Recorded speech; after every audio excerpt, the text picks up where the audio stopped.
सोनम वांगचुक का जन्म 1 सितंबर 1966 को लद्दाख के लेह जिले के उल्लू तोप के गांव में हुआ था।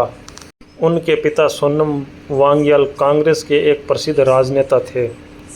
गांव में कोई स्कूल न होने के कारण वे 9 साल की उम्र तक किसी औपचारिक स्कूल नहीं गए। उनकी मां सेरिंग वांगमो ने उन्हें 9 साल की उम्र तक घर पर ही बुनियादी व्यवहारिक और भाषाई शिक्षा दी। 1975 में पिता के मंत्री बनने पर वे श्रीनगर गए, जहां भाषा के अंतर के कारण उन्हें मानसिक प्रताड़ना झेलनी पड़ी।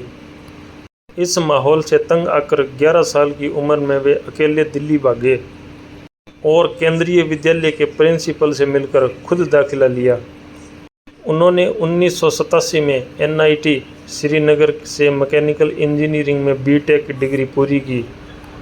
पढ़ाई का खर्च निकालने के लिए ट्यूशन पढ़ाते समय उन्होंने देखा कि लद्दाख के 95% छात्र 10वीं बोर्ड परीक्षा में फेल हो रहे थे। इस गड़े सड़े सिस्टम को बदलने के लिए उन्होंने 1988 में 5 साथियों के साथ मिलकर SECMOL student educational and cultural movement of Ladakh आंदोलन की नींव रखी। इसके तहत गांव में एक ऐसा स्कूल कैंपस बनाया गया जहां दाखिला का एकमात्र मानदंड ही 10वीं बोर्ड परीक्षा में फेल होना है। यह मिट्टी से बना कैंपस 100% सौर ऊर्जा से चलता है और सर्दियों में भी बिना हीटर अंदर का तापमान 15 डिग्री सेंटीग्रेड बनाए रखता है। 1994 में शुरू हुए ऑपरेशन नई उम्मीद के जरिए उन्होंने लद्दाख की साक्षरता दर को 5% से बढ़ाकर 77% के पार पहुंचा दिया। लद्दाख में पानी की किल्लत दूर करने के लिए उन्होंने सर्दियों के पानी को रोककर आइस स्तूपा तकनीक का आविष्कार किया। सर्दियों में फव्वारे के पानी को शून्य से नीचे के तापमान में जमा कर कृत्रिम ग्लेशियर बनाए जाते हैं, जो गर्मियों में खेती के काम आते हैं। इस अभूतपूर्व आविष्कार के लिए उन्हें साल 2016 में वैश्विक रोलेक्स अवार्ड फॉर एंटरप्राइज से सम्मानित किया गया।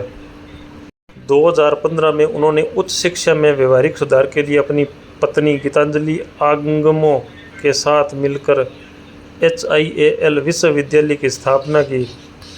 2008 में रियल हीरोज़ अवार्ड के दौरान उनकी मुलाकात आमिर खान से हुई, जहां उन्होंने लद्दाख की शिक्षा पर फिल्म बनाने का विचार साझा किया।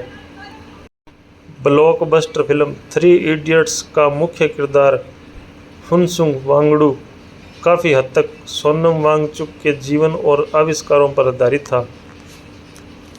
शिक्षा और समाज में उनके क्रांतिकारी बदलावों के लिए साल 2018 में उन्हें एशिया का नोबेल रेमन मैग्सेसे पुरस्कार दिया गया। 2019 में लद्दाख के यूटी बनने के बाद उन्होंने वहां के नाजुक पर्यावरण और सांस्कृतिक अधिकारों के लिए 6ठी अनुसूची की मांग उठाई। इस आंदोलन के चलते सितंबर 2025 में उन्हें कड़े नेशनल सिक्योरिटी एक्ट NSA के तहत हिरासत में लिया गया और मार्च 2026 में वो रिहा हुए। 28 जून 2026 से वे जंतर मंतर पर नीट पेपर लीक विवाद और लद्दाख के असंवैधानिक अधिकारों को लेकर अनिश्चितकालीन अनशन पर है। सोनम वांगचुक का जीवन साबित करता है कि असली शिक्षा किताबी डिग्रियों से नहीं, बल्कि समाज को बदलने वाले दृढ़ संकल्प की मोहताज होती है। तो आज वक्त है उनके साथ खड़ने का और अपने अधिकारों का हक लेने का। जय हिंद, जय भारत।